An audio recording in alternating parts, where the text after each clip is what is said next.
So again, good morning and welcome to the 2015 Community Engagement Institute. Give yourselves a hand, first of all, for getting up early in the morning and coming here. Awesome. I'm Dr. Shauntice. I'm the program director with UAB's Center for Clinical and Translational Science, and I will also be kind of your institute moderator for the day. Just a couple of housekeeping items before I move forward. This is a recorded session, so if you'll please silence your cell phones now, that would be helpful. Secondly, the restrooms are right outside of the door. There are some balloons that would lead you to that way, so if you do need to use the restroom, they're right outside.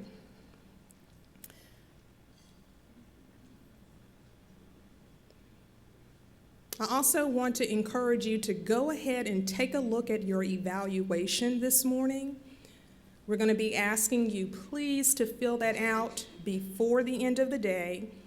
And actually, as you move through the agenda after each session, you should go ahead and complete your evaluation. Also, we are encouraging a lot of social media use this morning. So if you are on Twitter, if you're on Facebook, we're asking you to take photos, post them. The handle for, the hashtag, for today is hashtag capital C, capital E, capital I, CEI, RU engaged. Hashtag CEI, RU engaged. So please definitely tweet about the day today. Okay, so thank you so much for taking the time to join us today to be educated and to be informed by our talented guest speakers and breakout session participants. We want you to be empowered to use some of the strategies you hear and learn today, and you're encouraged to engage through networking and dialogue with your peers. Guys, this is going to be an incredible day today. Trust me, I promise it will be. And I'm so pleased that we can share it together. The last 5 months has been a whirlwind of meetings and planning to come to this point.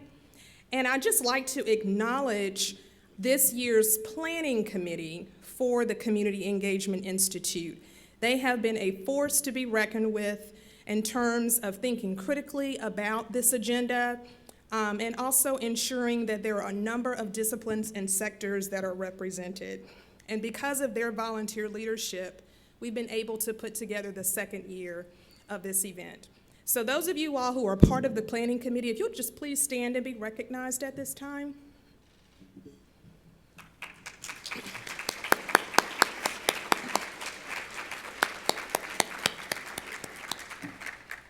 Thank you.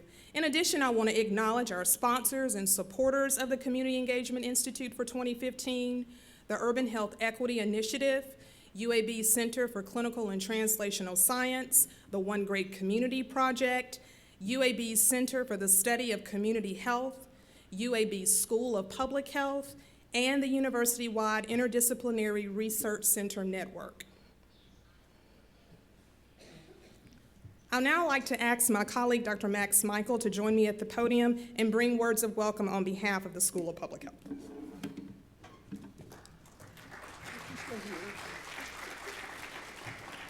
Good morning. I'm going to go off script. Shauntice has done an incredible job over the last 5 or 6 months putting this together. This is obviously the second institute. We had the first one last year as sort of a nascent idea that grew out of conversations in the One Great Community Council and the Jefferson County Community Participation Board. 125 people showed up last year. This year, the only reason there are not 1,000 people here is because we didn't have enough space. So Shauntice and the Planning Committee, thank you very much and congratulations for what you've done. So I do bring welcome on behalf of the School of Public Health. We're just delighted and proud to be a part and a sponsor of this. In your bag, you have a description of the programs at the school, and the bag is provided by the School of Public Health. We are a very strong academic and research institution and very, very interested in promoting public health practice, which is really what this is all about here today. You will have an extraordinary time. We appreciate your time being here. And as Shauntice said, please make sure when you have the opportunity to fill out the evaluation form. Have a great day. Congratulations and thank you.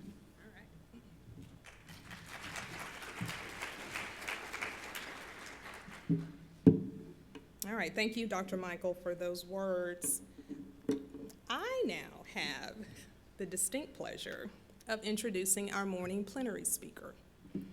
We are incredibly honored to have with us this morning a national role model, a published author, an education champion, and physician, Dr. Samson Davis. Just a few things about Dr. Davis before he approaches the stage. He's from New Jersey. We got a yes. And he's one of 6 children. So if any of you all come from large families, I'm certain that you can relate to a home with lots of activity. He was a good student with the ability to strike a fragile balance between being smart but also being socially accepted on the streets. And it was this skill that Dr. Davis says was most critical to his survival. While he was in high school, he met 2 friends that would become an instrumental part of his primary social support. Dr. Davis received his undergraduate degree from Seton Hall University, his medical degree from Robert Wood Johnson Medical School, and completed his residency in emergency medicine at the very same hospital in which he was born, Newark Beth Israel Medical Center. And there's definitely something to be said about giving your time and talent to home and things coming full circle. Dr. Davis believes in community and exhibits that belief through his organization, the 3 Doctors Foundation. His immediate goal is to become the Michael Jordan of education, so that learning becomes a glamorized trend throughout all communities. He knows Oprah Winfrey, y'all. It's pretty impressive. And he's appeared on numerous talk and radio shows. He's the author of Living and Dying in Brick City and ER Doctor Returns Home, and you'll have the opportunity to purchase that and have it signed after his remarks if you so choose. And then lastly, guess what? He's sitting right there. Right?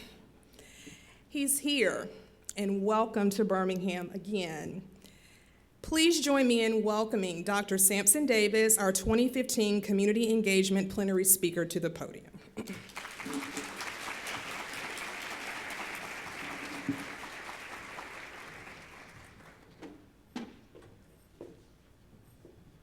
Good morning. Oops. So I want to go off script too, Dr. Allen, if that's okay. I like to speak from the heart, just a little bit.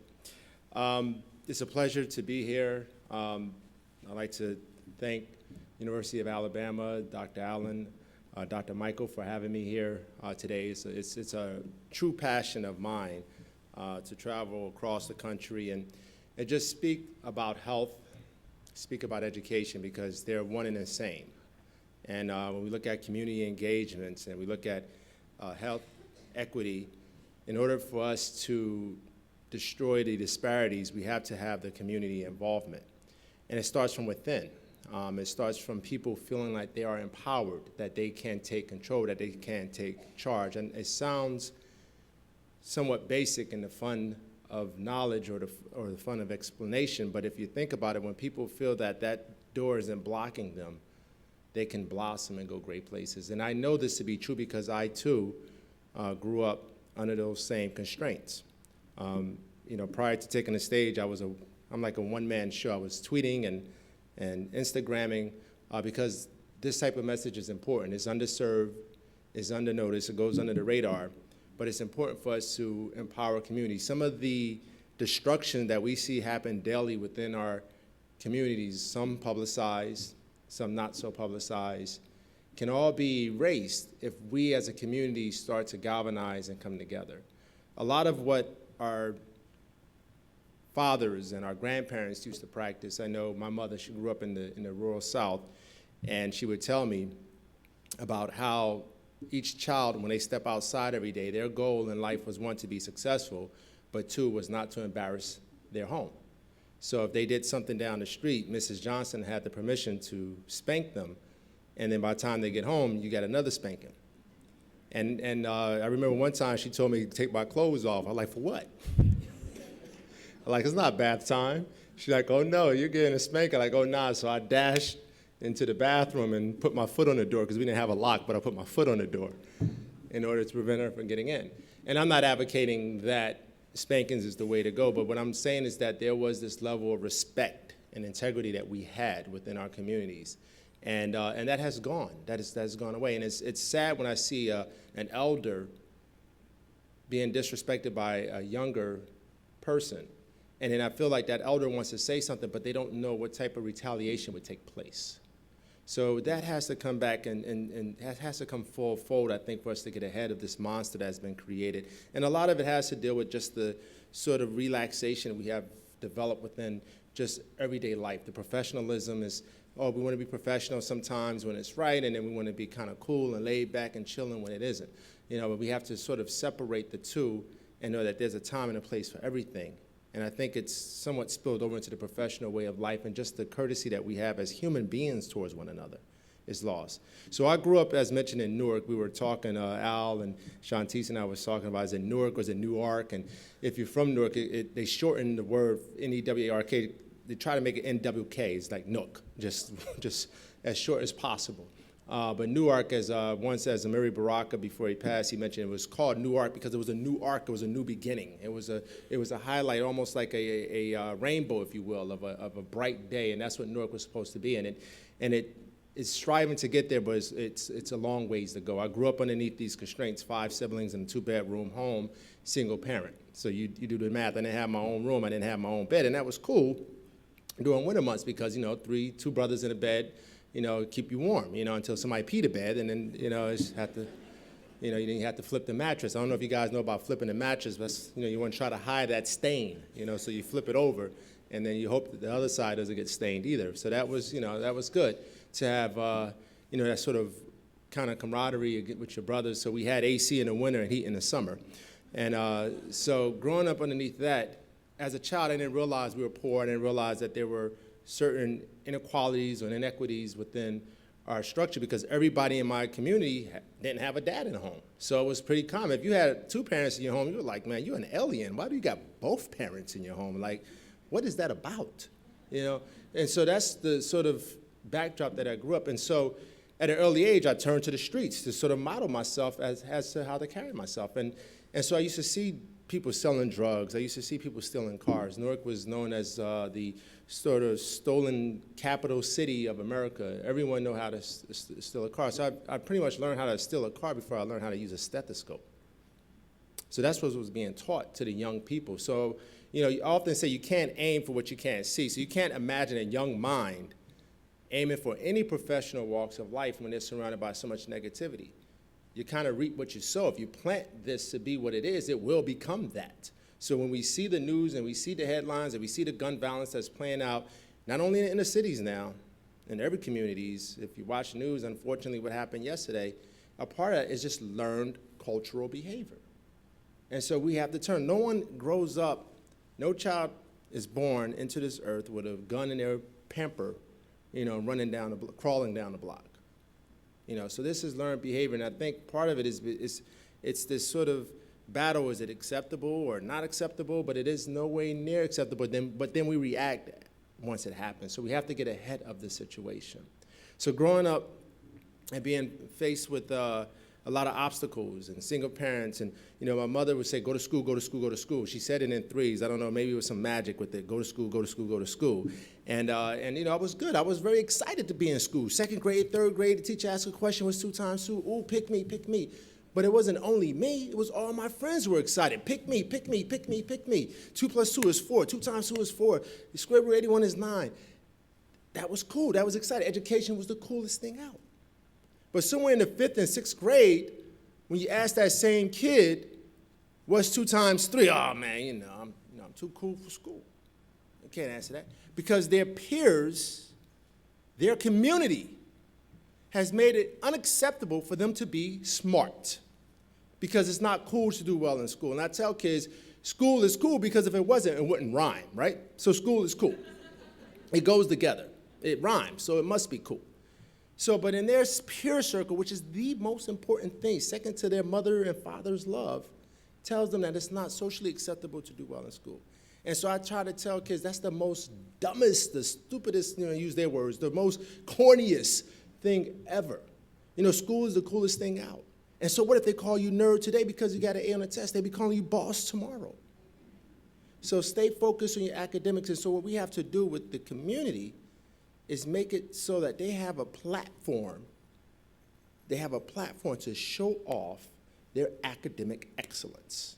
They have to wear it as a badge of courage, like almost like, I got an A on the test. You should be running home bragging about the A's you got on your test.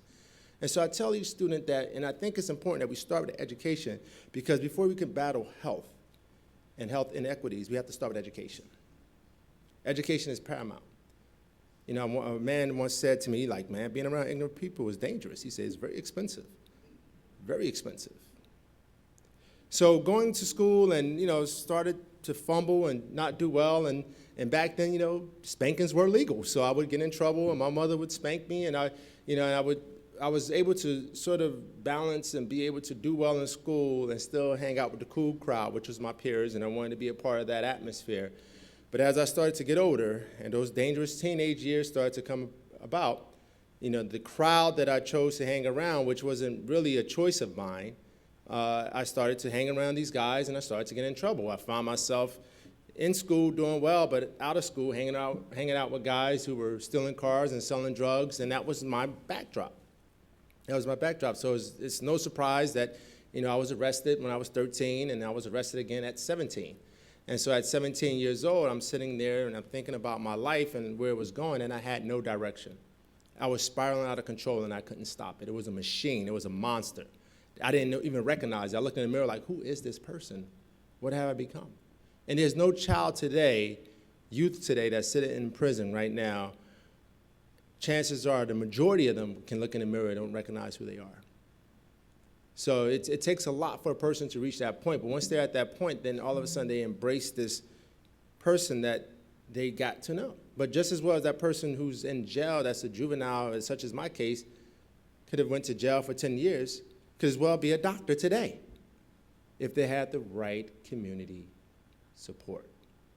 So following along and trying to figure out, I was given a second opportunity. And so in my mind, I was like, education, education, education. My mother was like, you have to stay focused on school. So when I got back to high school, it was my senior year of high school, it was all about school. I didn't know what I was going to do, but all I knew I was going to get A's. So I got every A on every test and every exam, every class, I got an A that senior year of high school. And I started working at McDonald's, so I said, well, maybe McDonald's would be a thing that I can do. Because I got into McDonald's and I was promoted quickly to crew chief. You're like, oh, you like to work? Crew chief, okay. You like to really work? Okay, assistant manager. So I was like, all right, cool, this McDonald thing is all right. McDonald may give me a McDonald the way that it's going. And so I had these other two buddies in high school whose situation was similar. Like minds, similar. We were all academically kind of driven, but at the same time, we were all inflicted and affected by our community. So we were tired of figuring out, where our lives were going to go. We didn't know if we were going to end up on the streets. We didn't know if we were going to have these sort of part-time jobs. And so we stuck together in school, but the thing is, once we left school, I would have to go back home to my blighted community. I'd hop on 2 public transportation buses, get back home, and as soon as I step off the bus, I had to sort of change the way that I was smiling, the way that I was walking to resemble my community. So I had to put a scowl on my face. I had to walk with a little bit of a bop, the bop, you get a little bit of a bop. You got to walk with just to be a part of your community. So with these two guys, one day we were sitting in class, second period class, and we were doing what we do. We normally talk about sports. Back then it was the Michael Jordan. Today is LeBron and other great athletes as well.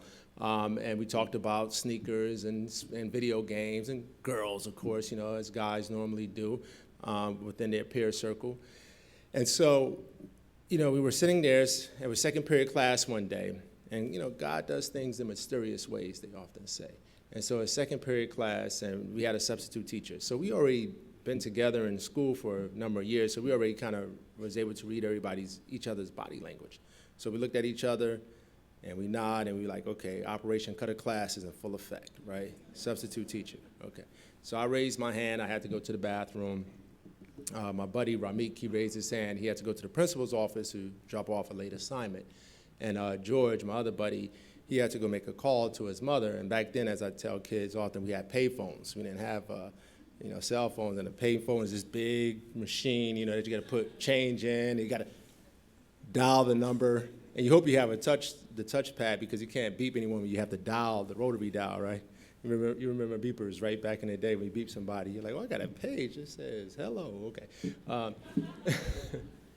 And so he had to go make a phone call, and I have to say, well, do you know how to make a free collect call?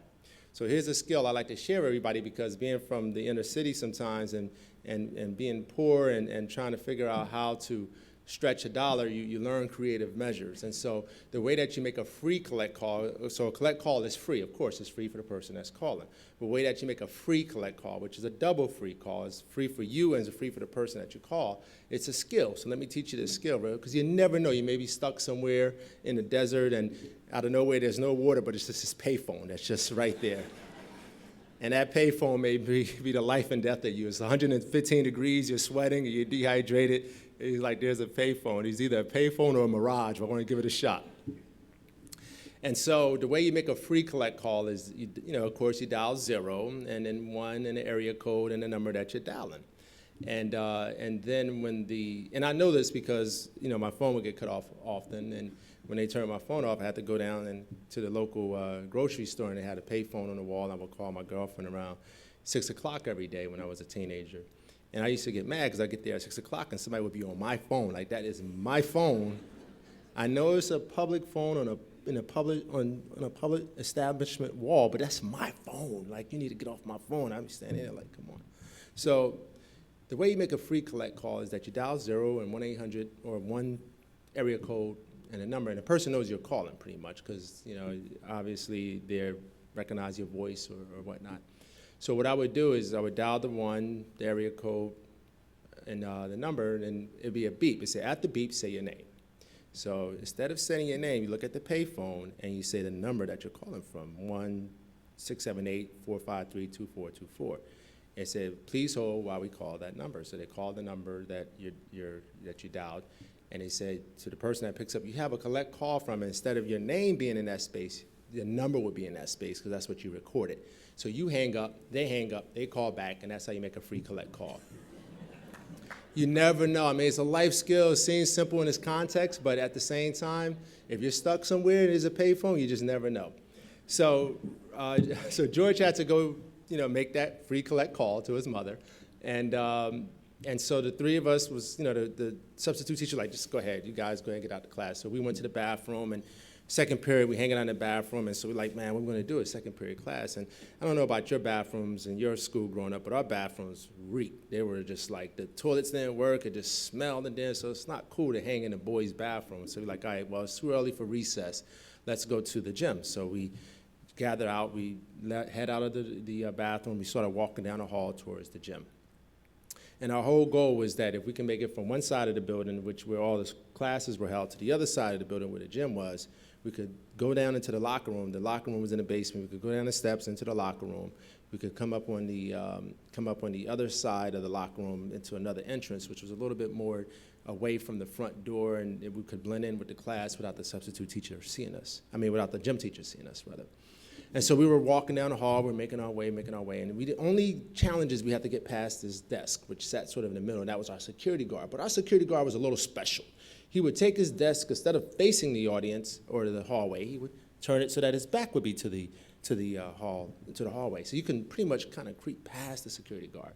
So we're walking down the hallway, and it was always true. Mr. Brown would sit at this desk every day, back to the hallway and read his newspaper, so you could kind of creep past Mr. Brown. You could tell he was just waiting for retirement, right? So we just made our way past him. And as we were getting close to the desk, we noticed that there was nobody sitting at the desk, that the desk was empty. And this was kind of peculiar and odd because Mr. Brown was like clockwork. He was there every single day. So as we're getting closer to the desk, we'll notice that he's not sitting there, and then we hear somebody with keys behind us sort of kind of walking fast behind us, almost like a light jog. And then so we turned around, and he said, "You three, stop." So we looked, and it was like, "Who's this?" So wouldn't you know it, we had a substitute security guard. I was like, where's Mr. Brown? So, we have selective hearing, so he said, "You three, stop." That's almost like saying, "Go, run." So we started running. We're running full-fledged, and we're 17, he's old, he's 40, he's never gonna catch us, so we're outpacing him, and our whole goal is to make it to the end of the hallway, turn the corner, go through the door that leads to the basement, which was the locker room, come up on the other side, blend in with the class, and he would never recognize us from one student versus the next. So we're running, and we're almost at the end of the hallway, and somebody stepped out in front of us, and guess who that was? The principal. So it's two things I wanted to say to the principals. One, why are you in your office? Because this second period, I know you need to be on a phone call somewhere with some parent. And the second thing is Ramik has an assignment for you that he needed to drop off at your office, but I didn't think that would go over well. So we're caught. We're sandwiched between the substitute security guard and the principal. So instead of surrendering, we were going to surrender, but today of all days, there was this door that, I don't know, we didn't think about it because this door was always closed in our school. It was always closed. It had wire mesh on the windows. It had 5 locks on the door. The door was never open. And you could take a guess. It was our library, right? I don't know why libraries had so many locks on the door in our school. It's like they were protecting gold or diamonds in there or something, or knowledge, right? They were protecting knowledge. And so today the door of all days was ajar. And so we dove into the library. And it so happened there was a career seminar ongoing about health and sciences being presented by Seton Hall University. And so all three of us found a seat. We scrambled, found a seat. The security guard and the substitute security guard, the principal looked in and was like, man, these three would be better served in there. Maybe osmosis would take place and they would learn something. And so once I found out it was about careers in health and science, I really didn't have an interest in health and science initially because I didn't know anybody who was a doctor. Outside of Trapper John, MD, and Quincy, I didn't know anybody who was a doctor, and they were on TV. And so I'm like, doctor, that seems crazy. That's like blood, that's like guts. I can't do that. McDonald thing, I'm assistant manager. So I don't think I'm leaving this position. So I put my head down, I went to sleep. Ramik listened in because, again, you resemble your community. He wanted to be a teacher because what do teachers do? They help people. And he liked to help people, so he listened in because doctors do the same thing. They help people. So you say doctor, teacher, it seems about the same to him. And George listened in because he wanted to be a dentist. And so George, out of the three of us, had the vision of becoming a dentist because he was influenced by a dentist. When he was 12 and 13 years old, he had braces on his teeth. And so when he went for his dental exams, the dental resident would take 5 minutes of his time, 10 minutes of his time, and quiz George on the different teeth in the mouth. And he would teach George where the canines were, where the molars were, the premolars, the different components of the tooth, the enamel, the dentine, the pulp, the nerve. And George is very pragmatic, very simple. He said, well, tell me this. If it's broke, I fix it. If I can't fix it, I'll pull it. He said, that's it? He said, yep. He said, man, I think I could do this. He said, I can do it. And he said, and it's 32 teeth, that's it, right? You promised me it won't be 33 or 34 tomorrow. And he's like, man, 32, pull, fix, break, okay, I can do this. And so he aimed to be a dentist. So here was his vision or his dream of becoming a dentist, now meeting the possibility of the reality of it coming true. So when the seminar was over, somebody nudged me, and they woke me up, and we gathered in the hallway, and to get from second period to third period, we had 4 minutes, and we were masters at bleeding every second out of those 4 minutes. The bell would ring, and we would just step right into the class. 4 minutes in between one class and the next, we hung in the hallway, just really stretching the time. And so these guys are in the hallway. We're making our way to our third period class. They're jumping up and down. They're excited. And you see your friends jump up and down. You don't know why they're jumping, but they're your friends. So you start jumping with them. So I'm jumping. I'm like, man, I just got, I'm really jumping. I'm going high, right? And they're like, man, we're excited. We're going to go to college. I'm like, okay. So I stopped really. I was still jumping, but I wasn't jumping as high. I was jumping. And like, we're going to go to college. Like, cool. Like, we're going to be doctors. So now it's like, okay. I'm like, all right, so I'm still jumping. I didn't know, again, Trapper John, MD, Quincy. I'm like, all right, doctors, cool. Doctors. But when did this happen? Doctors. Like, all right, okay, we're going to be doctors. All right, cool. So now they're like, well, how long is that going to take? Is that going to take a year? Is that going to take 2? They say, no, it's going to take 8 years. So I stopped jumping. I said, time out. You guys want to go to school for 8 more years on purpose? I'm like, what did they feed you? And they're like, no, it'd be dope because we're going to do it together. We're going to do it as a team, as a team. So we set out at Seton Hall University. I never forget, I stepped foot on campus college. Once I got there, I was like, I ain't going home. You kidding me? I got my own bed. I got heat now in the winter. I got AC in the summer. I have a phone that works all the time. And I didn't know what HBO stood for until I got to college. I was like, and cable, HBO? I'm not going anywhere. They're like, look to your left, look to your right. Like, don't look at me. I ain't going nowhere. I'm staying right here. And a meal plan? Man, please. So that was our community. You know, we had each other. We supported one another. What we lacked, I'm quite sure we were somebody's social study project. They looked at us, these three boys from Newark, yeah, they'd be gone. They're not gonna last.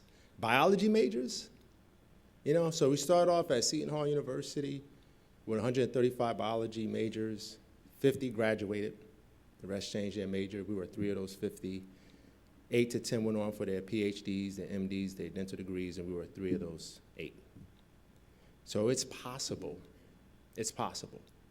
And the fact that we had each other is what really made the difference. So when we talk about community engagement and we talk about health equity, it starts from within. It starts from the community believing that it's possible, not from having all the answers, not from having all the resources. It starts from taking that first step as a collective. And that's what we do. So we went on, finished the 4 years of college. I was mad that they kicked me out after 4 years. I always tell students now, because nobody ever told me this, once college is over, it's over. It's over. So make sure, because you're not going to have 45 of your best friends living next door. So soak it up, take it all in, because once it's done, it's game. It's a game. Like I went home, I was going through withdrawal. I was like, man, like, where's everybody at? Like, you know, I'm back home now. This is boring.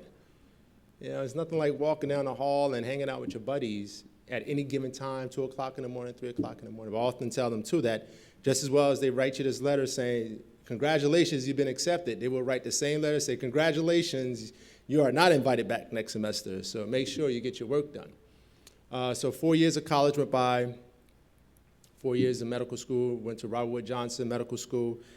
Medical school was tough, you know, for those who've endured the process. They say, my mantra at that time was like, they wouldn't accept me if they didn't think I could do it. So when I got my first failing grade, I kept saying, they wouldn't accept me, they didn't think I could do it. So I kept pushing through, and it was tough, and you have to find resources, but we had each other. Again, we supported one another.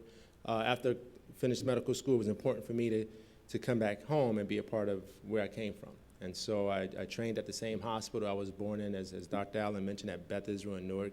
And it felt good to be on the other side, to be on the side where I can actually make a difference, where I can sort of touch a young person and take them to the X-ray box and say, these are the metacarpals, and this is finger 1, 2, 3, and 4. This is what each digit looked like: the proximal, the middle, the distal phalanx. This is the digits. You have the flexor digitorum profunda, the flexor digitorum superficialis, the extensor tendon. This is what helps move the finger, and you have the median, the ulnar, the radian nerve, and this all helps to operate and give a sense of touch and feel. So it feels good to say that to a young person, so now that they can see that it is possible, that this can happen. And that's how you go from giving back. Even within our circle, if I was to extrapolate 1 degree and talk about the mentors, the people who just lent some of their time to me, the Dr. Shees, the Carla Dixon, the Reggie Brown, who was a cool guy who I grew up in the same neighborhood with, who just had a different walk in life and a different belief in walk. He was about doing good for the community, and he did it in a way that was socially acceptable within the community. And he had the Dr. Linda Shee, who I started my first day at medical school, who when I first met her, she was my genetic professor, no relationship, no bloodline. She said, your first day at medical school, you're gonna have books. I said, well, Dr. Shee, don't worry about it. It's only notes today. It's no problem. She's like, no, you're going to have books. So it's pouring down rain. It's like a monsoon. So when I first met Dr. Shee, when I first met her in my freshman year, my genetic professor, she was 5'2", but by the time I graduated, she was 4'11". And so she jumped in a car, you know, a Honda Civic, and she made her way to the medical school, and she's driving to bring me books, and it's late at night, and you can see her just sort of hydroplaning as she's driving, you know, coming around the corner, you know, driving to bring me some finances so that I can purchase books the next day. So when people like that are reaching out to you and they're giving back to you, you have no other choice but to keep pushing forward because it's bigger than you. It's bigger than that set individual. So after, going back home and being there at home, the three of us was like, wow, we got to do something. We got to do something because we knew the challenges that we've been through, and we just felt like there was no sort of resources out there to speak to what we were going through or what we have overcame. And so we put our first book out, The Pack, and for us that was important because our goal with that book was just to change one life. We just wanted somebody who was going through the challenges of trying to find themselves to have something that they can read that spoke to them, that sort of helped to empower them. Then our first year of residency, we also created the Three Doctors Foundation. We sometimes chuckle because we say, man, we had to be the only philanthropist we knew with student loans, right? So we out there forming this organization to give back, and we had student loans every month that we had to pay. And so the goal with that was, again, it was about community engagement. So the Three Doctors Foundation, we recently celebrated our 15th year. And I didn't know what philanthropy was, I tell you, and it is tough. It is tough to survive year after year, but we've been very successful at it. We have corporations who've really stuck with us, has been with us. I mean, major corporations who's pretty much been with us through the inception, who writes checks to our organization each year. And we don't take everything that comes into the foundation, we give back to the community. We all volunteer our time to be a part of that. We have what we call the Mentor Day. We just celebrated a Mentor Day. For us is where we bring professional walks together with younger people and they have interactions. And with that, I feel like in order to change, and we talk about community engagement again, we have to always do it in a fun way. And we always have to keep in mind, like, we could sit in our offices and wait, but that's not going to affect change. In order to affect change, you have to get out into the community. You have to be a part of the community fabric. You have to be a part of the conversation. So we're out in the community. We do the Mentor Day. Within Mentor Day, we bring out health professionals sometimes, and we have a suture lab, so the kids are like, oh, wow, I can suture, because that's how it all starts. It's just a light bulb goes off like, wow, something as simple as a doctor or a nurse or a PA or a nurse practitioner showing a person how to suture a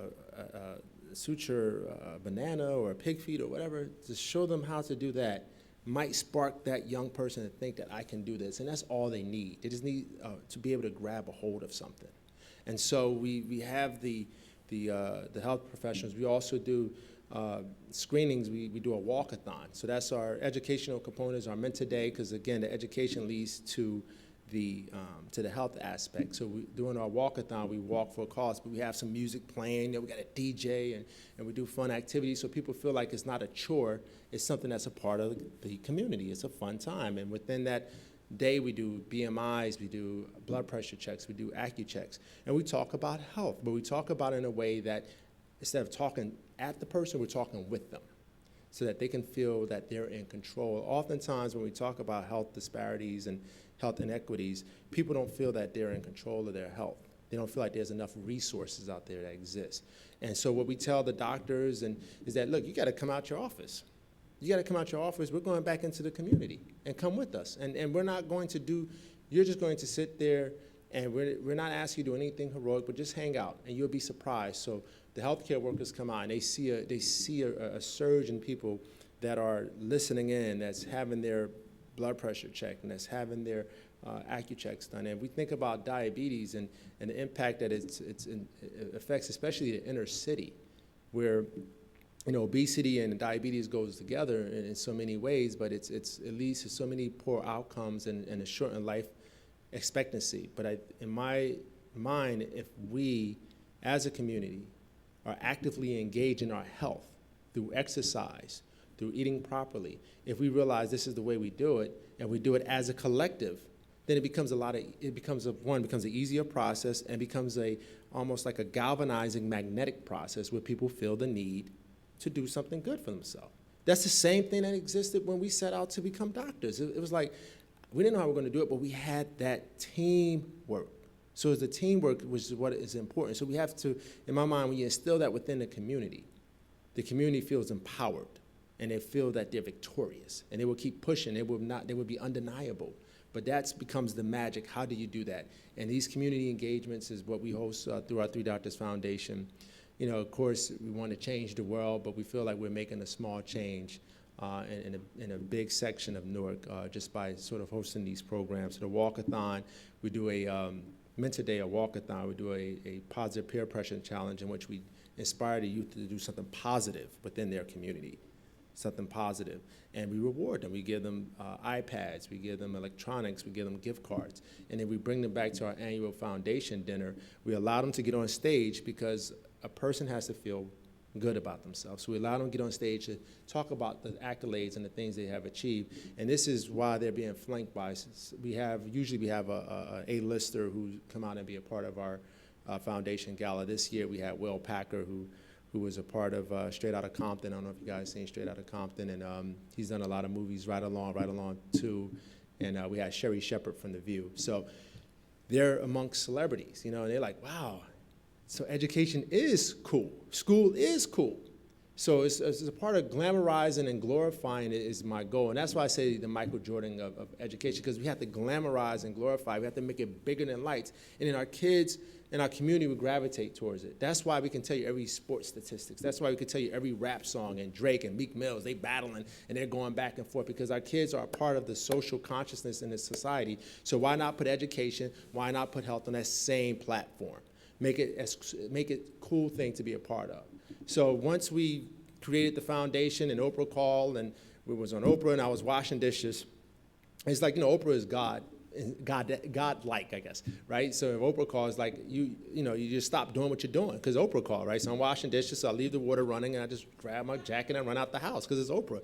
No ID, no luggage. You go to the airport, you just tell TSA, Oprah called. Like, they was like, just go on through. Like, you don't need a boarding pass. You don't need anything. You get on the plane, like, where you sitting? Oprah called. Huh, take the seat right here. Like, it's just miraculous in that type of way because Oprah has that effect. Like, it just doesn't matter. So you get on Oprah, and it's like, you know, Oprah is bigger than life. She has a way of making you tell all your business without even saying much. It's just like you start crying and everything because it's Oprah. Like, it's just what it is. So, you know, she touched my leg. I fell in love. She didn't. And, you know, it's interesting. And again, I was a little bit green under the collar at that time. So I left and I called the studio back. Like, you know, I just wanted to call and thank Oprah personally, you know. Yeah, right, okay. So, I kept calling, so they changed the number.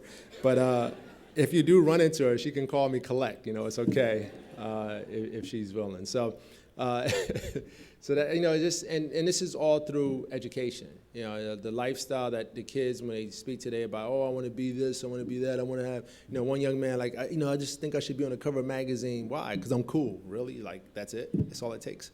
You know, so, I mean, if they aim for that, why not give education and health that same sort of magnetic feel to it? Why not make it cool? Why not make it the hot thing to do? And so, you know, our books, you know, Living and Dying in Brick City was the last book I put together, and that really speaks a lot to health inequities and some of the cases that I've come across, HIV cases, domestic violence, diabetes, but it tells it in a real life way. You know, because I think that's what we have to do. We have to be real about it. We have to be transparent about it, and not sort of mechanical, but we have to be able to touch people and have them feel that they're empowered, because once you leave and you go back home, you want that person to feel like they still can carry it forward. And that's what's the goal, and that's why the programs like the community engagement seminar that we're doing here today is vital. It's vital, and I hope it continues. I hope to see what Dr. Allen and her peers are doing to see it grow in numbers. I know it's doubled from last year. I hope to see it double next year, because I think that's important. I think we then have to take that piece back and go home and say to yourself, what more can I do? What more can I do to make change? Because there's a young person out there, there's an adult out there whose life, if you change their life, because that one person who changed George's life, that dentist, not only changed his life, but he changed 3 people's life, which in fact has changed many more. So thank you for your time.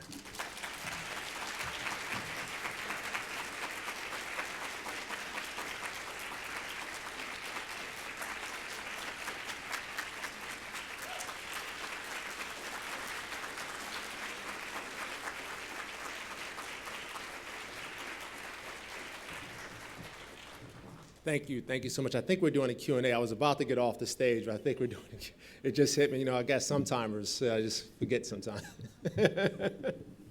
Does anyone have questions for Dr. Davis? If you'll come to the mic. All right. First up. If you'll please also state your name and your question. Hi, I'm Lee Lacer Collins with Red Mountain Park. And as the eternal optimist, and I could be speaking about you or me, what do you say to someone who says, we can't do that? Right. Meaning we can't create trails that will connect all of our communities. Right. We can't work well together with regard to governmental decisions. We can't. So I agree. As an eternal optimist, it gets me in trouble so much because I just keep believing. Like I believe. I've moved on in different hospitals because I believe. Just because sometimes the hospitals don't see eye to eye to what I'm trying to accomplish. I just think that it exists. You know, I don't have the. I think you could get told 1,000 times no. You just need that one yes. I mean, look, peers, you know, even professors told me that I couldn't be a doctor. Not from where I came from. I wasn't smart enough. I didn't have the pedigree to do it. But it was like, you know, it didn't move me. Like, I don't know, whatever that gene is that we have that where somebody say something to crush your spirits is supposed to crush, like, it just doesn't work on me. I don't know. Like, maybe it started at a young age from where I came from. Because I knew rejection before I knew acceptance. You know, growing up, I understood rejection far more clear and better than I did acceptance. Because growing up underneath the constraints, I was denied everything, and we didn't have nothing. You know, so if I mean, what are you going to tell me? Like, dude, I grew up, you know, no heat in the house during the wintertime.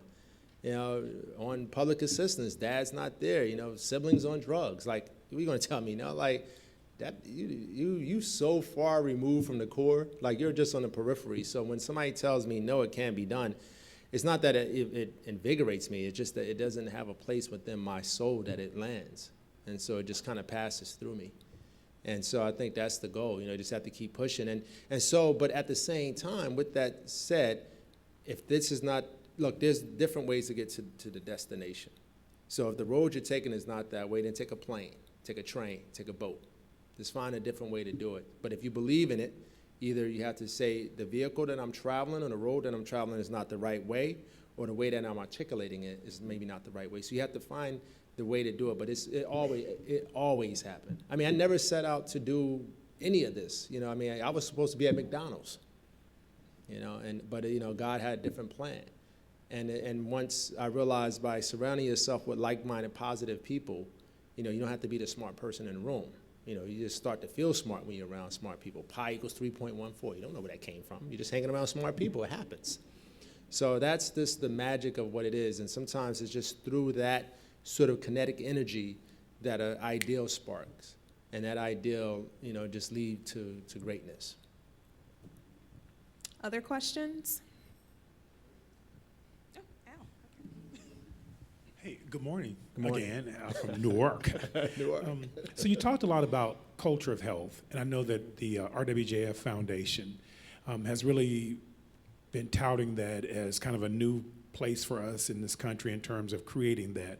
So I'd like for you to speak a little bit about what you think are some of those kind of basic strategies that communities might embrace in terms of creating a culture of health as opposed to a culture of sickness, and you kind of alluded to that. Right, so I think there's a few things that have to be done that's out of the box thinking, because what we're doing obviously is not working right now effectively, maybe piecemeal.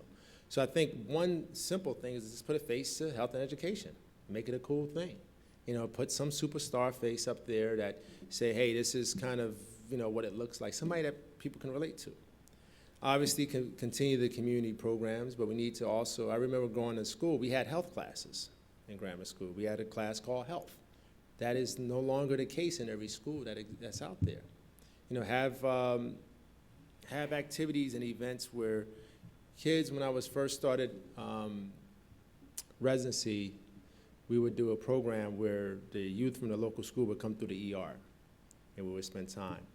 And now the business minds, and look, I get it, it's about the dollar. They've done away with those programs and those opportunities. So we have to, one, create that.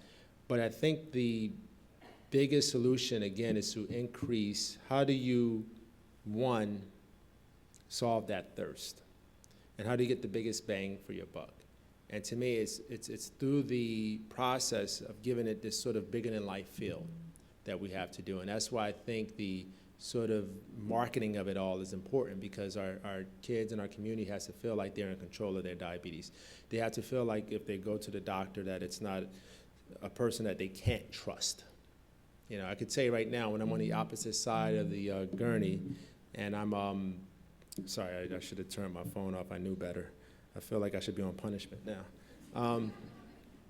But when I'm on the opposite side of the gurney, I connect with my patients. And I don't care what your background is, people feel realness. They understand realness. They feel somebody who's really invested in them. So it doesn't matter where you come from or how you look or your gender or your age. If you connect with that person by being real, they can trust you. And then you say to that person, listen, I'm your doctor, but I'm not here to be with you every step of the way. In the sense that I'm here to fill in the gaps, but I need you to take control. I need you to understand your diabetes, your high blood pressure, your heart disease. I need you to understand the importance and stop smoking. And here's a real life situation. You have grandchildren. They're depending on you. They want to see you here every day. What can you do not only, and then make it a family affair. How can we change the diet within the family? So things like that I feel are important that we all can do on a individual level, but on a big level, I think that we have to, we have to continuously give resources, but at the same time, I think we have to find that strategy to make it something that's palatable for the community to feel that they can, one, not only, because we don't want them to be, I don't say them, I am a part of the community. I don't want to feel like somebody's coming in, making a pit stop on their way to the next stop. I want them to feel like they're truly invested in our community, but at the same time, I want to feel as well that I can do this once you leave. So show me how to do that, and then I'll be okay. Then I can show the next one and show the next one, and then we can start to change the dynamics. Other questions? Yes, ma'am.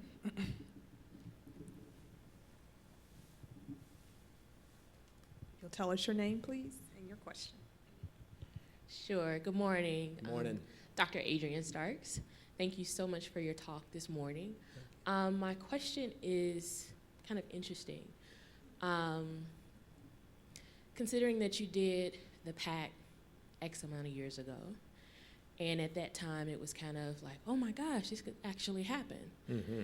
And in 2015, if it came out this year, someone could still say, oh my gosh, this could actually happen.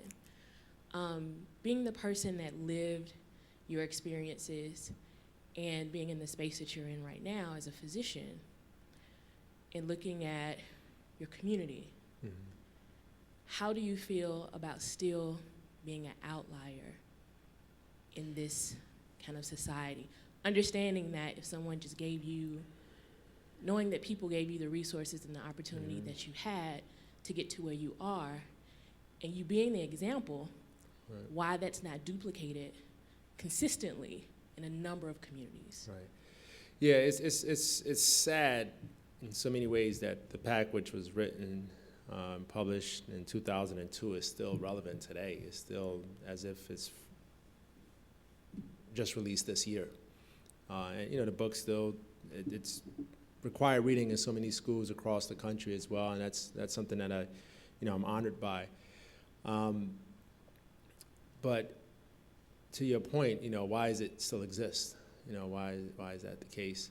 And I can tell you on a smaller level, on a microscopic level, that it has made change in so many people because I see the letters. I get the letters. I receive the emails. I receive the Facebook and the Instagram and the tweets from individuals who start off with their PAC that they made in 2000, because I think it should be a PAC movement. When you do it like that, it kind of gives it a feel, and it gives it something that's very real and very touchable that they can wrap their arms around. So I received these letters saying we made a pact in 2001 and we just graduated in 2005, or we made a pact to become architects in 2006 and we graduated in 2010. Yeah, so I get those letters. But on a bigger level, I feel I can't control the major corporations who invest into the market, because it's all about marketing, really, what it comes down to. But I can't control the major companies to throw dollars at this, because they have to see their ROI, and what is their ROI? But I can tell you, for the communities, that if you invest into something like this, then that person, like myself, is most likely to stay in that community. So I stayed in Newark, and I worked in Newark, and I still do in the hospital. So when you invest in these communities, the underserved, the blighted communities, that person is most likely to stay there. So if that corporation, in my case, is Prudential in Newark, who has a big footprint in the city, if they invest into the students in Newark in a real way, in a real tangible way, then I think what you do is you produce success stories, you produce professionals who then stay there and who then police that community themselves. And that's how I think you affect change on a sort of grassroots level. On a big level, it's the big dollars. And I wish I could raise $1 billion like Donald Trump to run, and that's a crazy guy, right?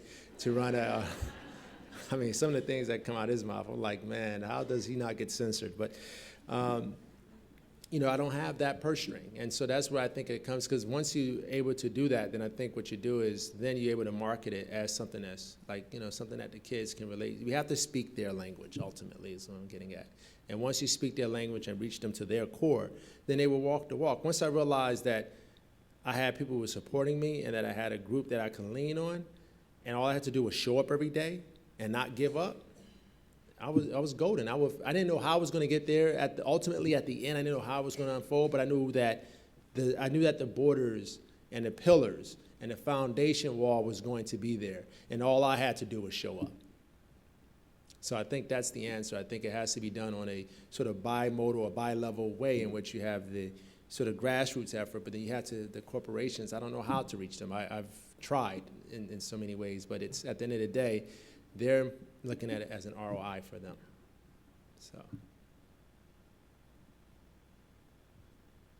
Yes, another question over here. That's great. We have about 5 more minutes for questions. If you'll let us know your name.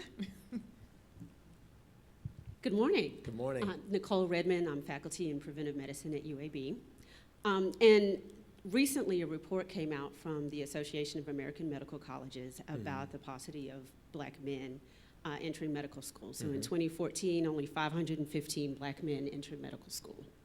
A big topic for you that you've discussed is the peer mentoring that happened with you. But I think one of the concerns I have, and I have a huge interest in mentoring, particularly in academic medicine, with that paucity of underrepresented minorities and also with women, one of the things that has to happen is that cross-race, cross-gender mentoring. And I was wondering if you could talk a little more about your experience with that, because, and I think that's one of the challenges, also as a female underrepresented minority, there is that pull of trying to mentor everybody. But when you do that, then that takes your attention away in terms of your own career progression. So there's always that balance. And I was wondering if you could speak to that. So, I mean, to your first point, the numbers are, man, it's sad, because the number of black men entering medical school, the numbers are just dropping, And I remember being in medical school, and there was 3, maybe 4 other African American men that was from the United States who was in my class. And so it was, and it's tough, especially when you're out there and you're practicing and you're in residency and you're seeing that you're the only one, the only one. And still to this day, when I'm in a hospital, most often I'm the only one, that's there, that's practicing. And, but, to your other point about the mentoring component, it's, it's vital. It's vital, but how can you do that with so many students and still take care of what you need to for your career, because the time isn't carved out. So I used to have time, because when I finished residency, I had a program. I was the director of community outreach. And so when I asked what that meant, they said, whatever you want it to mean. So, and then so I tried to do programs, and I didn't have the resources, but at the same time, the hospital, what they started to do is they started to cut back the hours that I had to do the community outreach and to do the mentoring. I would take medical students who didn't do well in their board exams and sit down and give them strategies how to pass their board exams. And I was successful. I worked with about 15 students, and all 15 passed the second go-round. And I knew how to do it because I failed the first medical board. So I knew what to do and how to overcome that. So I showed each one of them how to do that. But they took away my time to do that. So then I was stretched and sort of being able to mentor and to give back. But the numbers are only going to grow. The disparities with what reflects healthcare professionals are only going to become larger because there's no active resources driven towards that.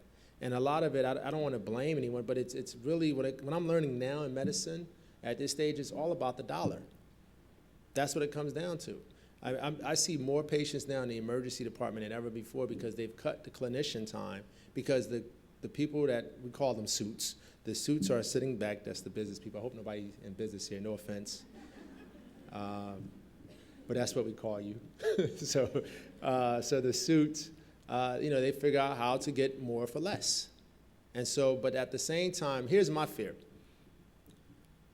Regardless of backdrop, regardless of race, gender, age, we're going to be at a place where we're going to have a shortage of physicians because we're stretching the healthcare professionals so much in what we do on a day-to-day basis that people are going to stop going into medicine. You know, I could tell you, it's like doctors in general, we're kind of hardwired to accept more. Put more on my wagon. I don't care. It's 1,000 pounds. They say, it's like the elevator. The elevator limit says 3,000 pounds. We're like, put 4,000 on there. We can do it. We can do it. And the business people are like, well, give them 4,000. Give them 4,000. And that's what happens. So it's being stretched. So I think, one, there's a lack of initiative to push individuals into medical field, when it comes to becoming doctors. And sometimes I talk to people, and there's nothing wrong with being a PA or a nurse practitioner. Those great fields. But I have people say, I just want to be a PA. But why? Why not become a doctor? Well, somebody told me PA is better. Really? Like, who told you that? So it's not that it's not better. It's good. It's a great field. Being a physician assistant is a great field. But if you want to become a doctor, then become a doctor. There's no need to be limiting yourself in what you want to do just because someone told you that it's better. That's not true. So, but the healthcare field itself, it's something that's flying underneath the radar, but the numbers are dropping, and they're going to continue to drop because I think, one, in the field of practice in medicine, I know I'm stretched, and I'm being stretched more. My colleagues, we talk about it all the time, and this is kind of the dirty side of medicine. We talk about it all the time. We're being stretched to our limits, and we can't do more. So then we talk about, because I had that what we call protective time, and Doc, how we have protective time in medicine is that we would spend time working with our residents and working with the community and coming up with community programs, but that time has been taken away, and so we have to find ways to do it. So when it comes to increasing, especially like certain disparities and minorities in medicine, it has to be done, but it has to be time to do so.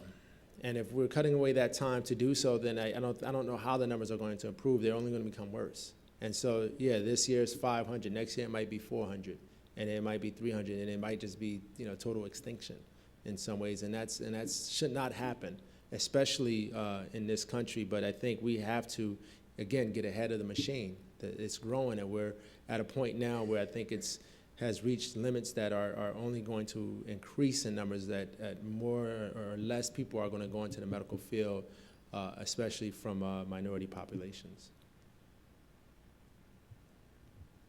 Yes. I think we're back there in the corner. This is our last question. If you'll let us know your name and state your question, and then we'll move forward.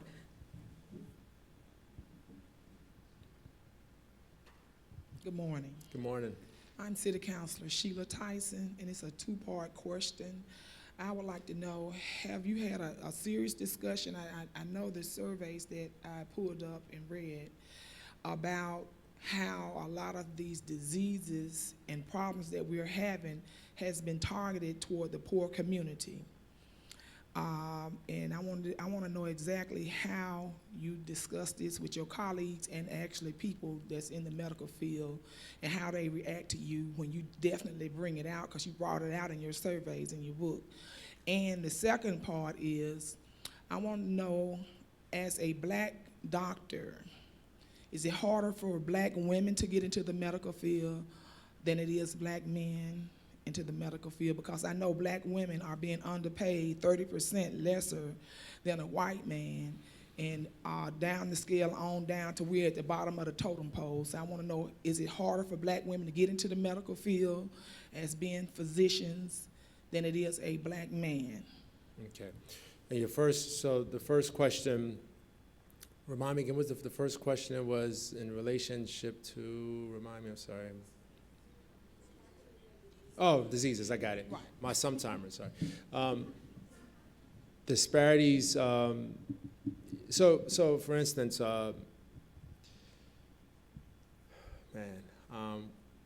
African Americans, we're like number one in every health element there is. High blood pressure, diabetes, heart disease, obesity, strokes, HIV, homicides, we're number one. And why is that? So again, there's a two-part sort of feel to this. I don't necessarily think that inner city communities are targeted. I just think that there's a distrust when it comes to, one, how do I fix this? When someone from the outside is telling me how to fix it. I don't trust that.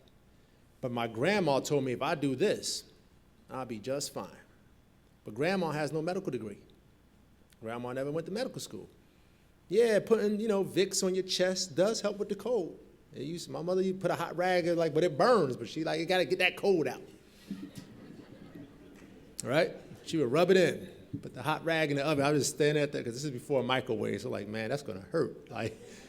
And she put it right on my chest. And she's like, go to sleep, baby. You'll be better in the morning, to get the cold out. And it did help, but there's a pulse. There's the distrust, and there's a delay in seeking medical care. I can't tell you how many patients I see that come in and they have something growing on them. I'm like, how long has that been there? Well, about 10 years. So what? It's just it's like an heirloom now. It's just like a necklace that you've been wearing for 10 years. It's part of you. You just haven't done anything about it. So it's almost and there's a lot of reasons for why things are ignored, because it's this kind of philosophy. Again, it's a multi-level issue in which I got to go to work every day. I got to keep the lights on. I got to pay the bills. I got to keep food on the table. I don't have time to go to the doctor. I go to the doctor. They say things I don't understand. Then they give me medications that don't work, and they don't help me. I don't like the way I feel. So you know what? I'm just going to do it myself. And so when it comes to those health disparities, that's a lot of that has to do with multi-levels. Then there's healthcare access again. It's like I go to the ER in my neighborhood where I grew up. I wait 8 hours to see a doctor. I go to the neighborhood where I live now, because I moved a little bit away because they kept stealing my car, so I had to move up just a little bit, not too far. Not too far, I'm keeping it real. But I'm in and out in 30 minutes, you know what I mean? So it's a difference. It's so you say in your mind it's too much. It is too much to take on for me to see a doctor. Even with HIV, I saw the poster today for HIV, we were talking, and I'm just shocked that, the age category is 13 to 29, which seems kind of like, it seems odd to me, because if I know HIV started in 1970, just say, by 2015, I know about it. So whatever that caused, I'm old enough now. I wasn't born when it was discovered. So it's like, I know about it, so I want to stay away from it. So it feels like that's the population that should be least affected by HIV. So, but there's an understanding when I talk to some guys, and they're like, well, I'm not going to get tested because they give it to me. Like, really? Like, since when did that happen? And then there's some guys like, well, it's all man-made, it's not going to happen. So it's a lack of understanding, but also it's coming from a place where they don't trust, I trust. So it has to come from a place that I trust first. Then it has to come from a place where you understand that if you get ahead, I tell people, go now, because I had a family member, because sometimes your family is the toughest ones to reach, right? So a family member who had a mass growing, and she was like, well, it's okay, I'm not going to go. I was like, well, what are you going to wait for? Well, they're going to tell me that it's cancer, and then I'm going to die. Okay, well, that's going to happen. You're 100% right if you don't go. So if you know that's the outcome, why not go today so at least you have a chance? So she went, it was cancer, they resected it, and it's been 2 years and she's still alive and she's doing well. But has she, it was to the point where it was on her neck and on her jaw, it was a basal cell carcinoma. It caused her facial nerve, it eroded her facial nerve, so she has a facial droop on the right side. But she was just sitting there, she would cover it up with her scarf. And she would sit there, and I was looking at her like, something, you had Bell palsy for about a year now, like, that's not right. And then so she showed me, you could see it, and it was a mass. I'm like, oh, she's like, no, because they're going to tell me it's this, and I'm going to die, but like, we're going to die anyway then, right? So why not go at least give yourself a chance? So just that sort of soothing, comforting her, she went. And, and she made it. So I think that when you look at the disparities, my point is that there's multiple issues that causes the healthcare disparities. And so we have to have a multi-level approach. And I think being able to reach individuals on different levels and different ways helps to kind of initiate this sort of change within our communities. We have to get ahead of these health elements. And it's like one kind of leads to the other, like diabetes leads to heart disease, leads to high blood pressure. High blood pressure leads to diabetes, leads to heart disease. So we have to get ahead of understanding these things. And then once we able to address them head on and have the community again feel like they can take control, I think some of the disparities, which I'm not discounting, they exist, but I think some of them will go away.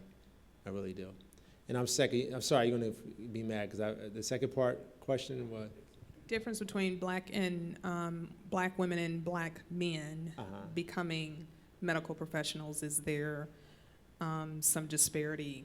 Well, Is it harder for one? I think it exists for both black men and black women. I know in my class there were more black women in my medical school class than there were black men.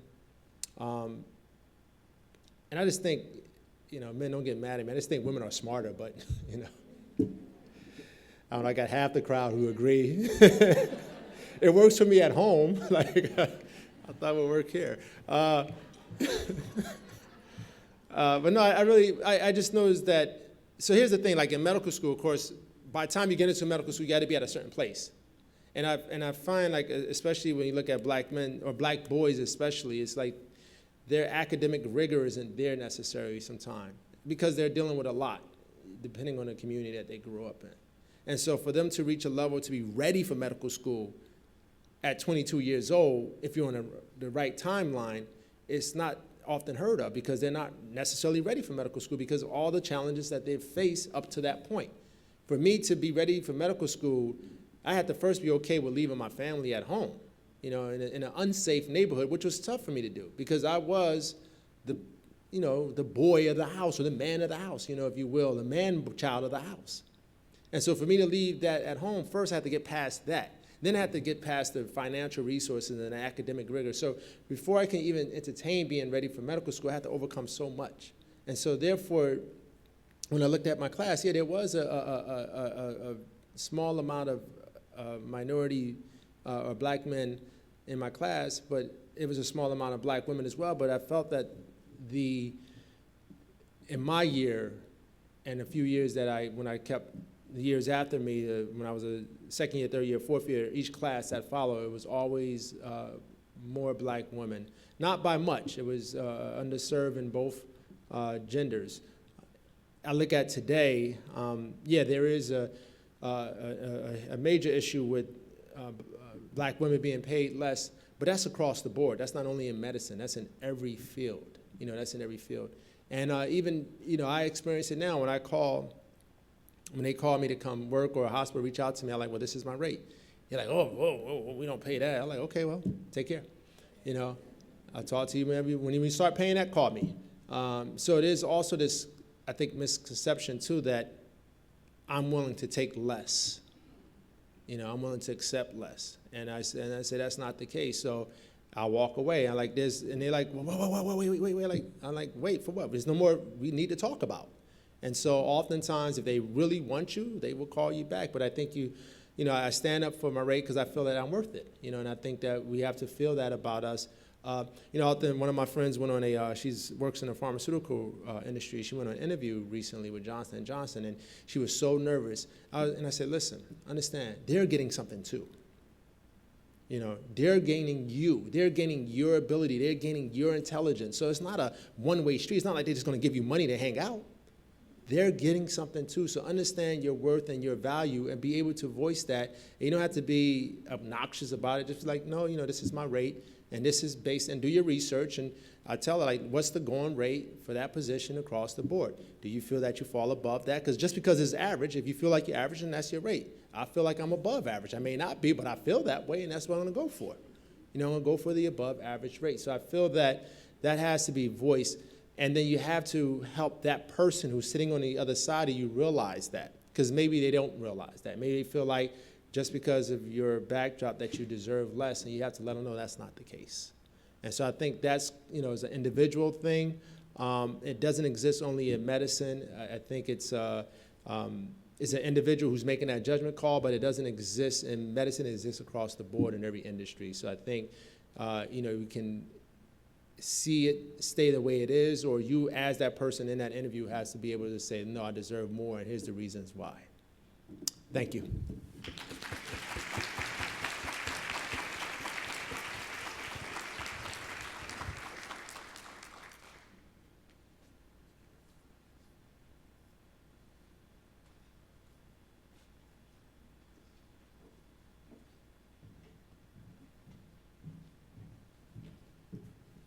All right, thank you again, Dr. Davis, for those amazing words. Just a couple of nuggets that I took away from your comments, that the community needs a platform for showcasing their academic excellence, their community excellence, their assets. And I'm hoping that this venue and this opportunity allows that to happen, particularly through our poster session as well as through our breakout sessions. Doing things as a collective. And supporting one another in those endeavors. Congratulations on 15 years of the Three Doctors Foundation. And I like the idea of a superstar, helping to keep that message strong and alive, that education and good health can be a magnetic force in our community. So thank you for that. It's now time to transition into the networking and the book signing portion of the agenda. Outside of the ballroom, you are invited to purchase and have Dr. Davis sign a copy of his book, Living and Dying in Brick City. Make sure that you also, if you haven't had an opportunity to view the posters, they're still up there for you to have a peek at those very thought-provoking activities and projects that are going on. Feel free to make phone calls at this time, interact with folks that you've met this morning, exchange information. It is 10:05. We're going to wrap up that networking opportunity right around 10:30-ish because we need to keep our agenda moving. Following the networking portion of the day, there are 3 breakout sessions directly across the hall from where we are now. They're lettered there's a room letter over each one of the doors. Inside of your agenda are the actual topics for those breakout sessions, and they correspond to the lettered rooms outside of here. This is a 1.5 hour breakout session, and session facilitators and moderators will explain the structure of each discussion format once you've settled into your respective rooms. Have to make this note. If the room is full, it's okay if it's full. We will be doing the sessions again in the afternoon. So if you're not able to get into the one that you really want to go to this morning, it will be happening again this afternoon. So go ahead and go into a different session and then make plans to go back to the one that you wanted to attend. We hope that the topics spark discussion and ideas that you can take away and use to shape, plan, and implement your own ideas in your respective organizations and communities.